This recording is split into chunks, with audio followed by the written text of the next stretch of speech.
Yeah, so schema management, as the word says, it's all about user attributes, which basically Oracle IDCS has standard attributes added as base attributes. So I'll showcase you that so that it will be easy to understand. Maybe it will take a logout here. Yeah, okay. So whenever you click on, so what happened after you log into IDCS, you need, okay, as expected. So I'm taking the password for admin account. Okay. So I've logged into admin console again.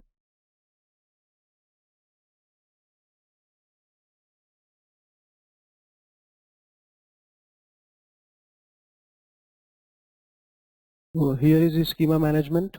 So here we have to click on the users and then we see all the attributes. All attributes also it is same. So if you see all the attributes are added by default. It is nothing we have added extra here. It's all came along with the IDCS instance. So even if it is foundation or standard, you will get all these attributes by default. So these all attributes you can see on the users attribute list also. Okay. So provided like now if you see here in user, if you go to any of the user, you'll find all the attributes which are added as part of that. So now if you add a custom attribute, like for example let's add mm, any attribute which are with respect to application we can add. So for example we can just add now Fusion Trainee. It is just for example. I'm taking this reference. We can add anything. So display name will be this. So basically this will be displayed to the user or administrator in the front end. So this one, right, the name, basically this is used whenever you do the attribute mapping. So it's a pseudo name types, like pseudo name as an actual backend name.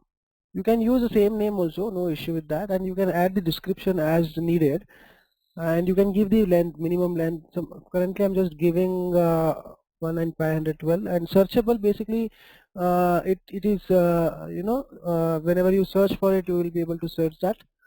Okay. And end user permission, right? So yesterday I told you on the my apps console, like my console, for example, I'm not an admin. If I'm logging into the IDCS, I'll be logged in with the my console page. This is the admin console page because I'm the admin, so it is automatically routing that to admin console. But if you're not admin, if you're a user, you want to access some application and you're logging in, you'll be directly going to my apps only. So in that case, whenever you go and see the attribute list right in your profile, I can show you that also. So read and write. So what I'll do now, hide it as read only, or you can keep it as hide. The attribute will not be seen at all. Okay, so let's add read only for now, and we can double check that. So I've added attribute name called Fusion Trainee. Now I'm doing OK. So this attribute got added successfully. Okay, so I see sometimes what happens is it will not display at, immediately sometimes. If in that case you will have to you will have to log out and log in again. So now let's go back to user tab and click on any of the user. Now you should be able to find that Fusion Trainee. Fusion Trainee is there here, and for example, like now what I'll do, the same user wherever I am, contact at Fusion practices, what I'll do here, I'll update some attribute here, I'll add as route. Okay, updated user, you are not able to perform this action. Okay, so basically maybe I have certain rights, so I'll not be able to do that because it's for my user only, right? I'm the admin and I'm using it for myself. So let's use support support at appstofusion.com, because that was my account only and I cannot update for my account because see, basically I'm an admin and I should be able to change for the lower level or other users, right? So for my account I have added because I logged in as contact at appstofusion.com, right? So as admin, so it got like that. So now what we will do, let's go to that user.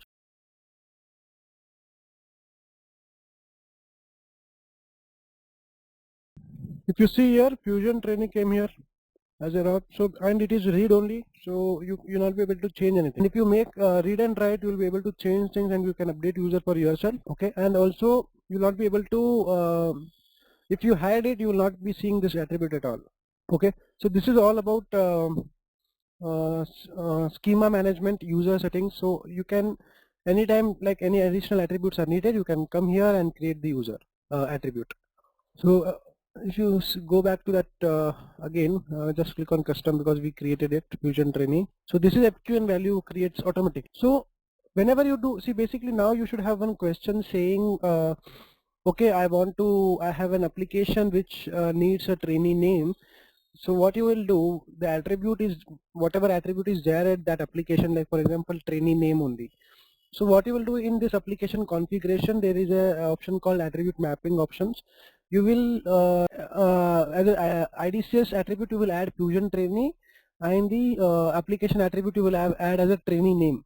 So your mapping will be like you will use this FQN value in left hand side or in the IDCS attribute, because this is just a display name, but actual it can be fetched from this value, FQN value. So that thing we have to check whenever you do attribute mapping. You cannot use directly this one, you have to use FQN value, or for some users, right, some given names or first name last name, they have some configuration already done. It is you should not take the FQN value directly. You have one code, you have to use that for standard attribute. Let me show you, like username. If you see username, you don't have to use completely this. You can just use $user.username, so it will take you. So these are hard coded at the IDCS people. They have hard coded at their code or something, so it is mapped easily. So some attributes, since there are a lot of attributes, we cannot map it. So that is the reason we have to use that way. That way, as in you have to use FQN value, $user dot complete FQN value. Yeah. So next, let's go back to other settings. So yeah, Oracle IDCS also supports custom attribute which can be used for several applications. So which I showed you. Now let's move. I hope this is clear to everyone. Now we are going to settings.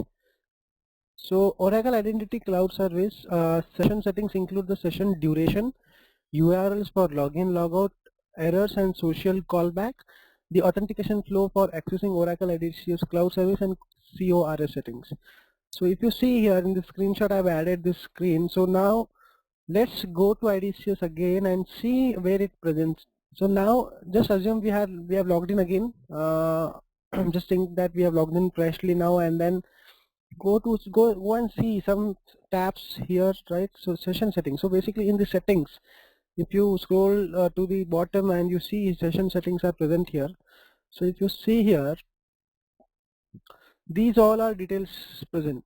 Okay, so session duration, basically this 480 minutes is basically 480, the session is active, it's a maximum timeout value. Okay, till 480 minutes, even though if you work on it or not work on it, it will be active for 480 minutes, and you might it. Some due to organization policy, you can keep it as 10 minutes also. Like every 10 minutes it will be logging out, even though if you work on it or not. So this is a maximum timeout value. Login URL. So yeah, this is basically a login URL. Okay, enable custom login page. See, this feature is still not completely active, but yeah, maybe it will be present. So custom login, allow custom login customization for the admin console. Okay, the login page which you see, right, currently it is giving you the sites login page. You can do some customization. Logout URL. So whenever the logout is hit, right, whenever this logout is hit, like for example, I'll show you doing the logout. Okay, so whenever I do logout, it will go to login page, because ideally it went to my console only, but since it is protected, it will go back to login URL, UI v1 sign in. So that's what is happening here. UI v1 sign in is loaded. So once I click the login credential, it will go back to the my console.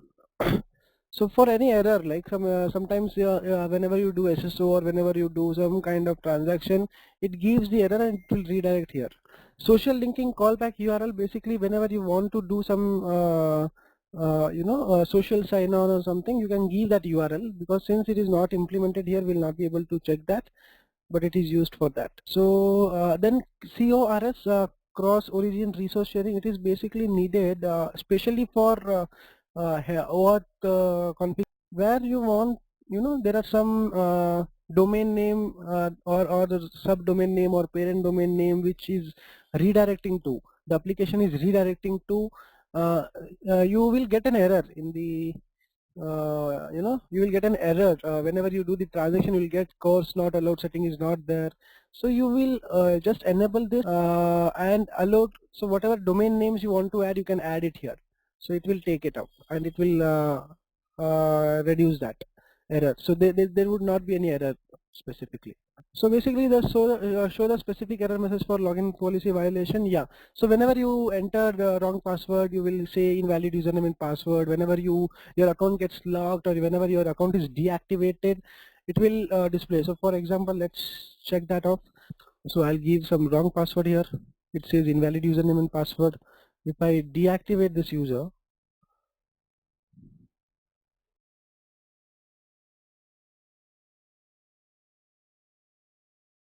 I'm deactivating this user.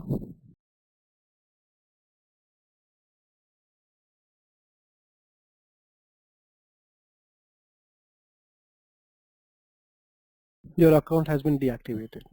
Okay. So let's check back the,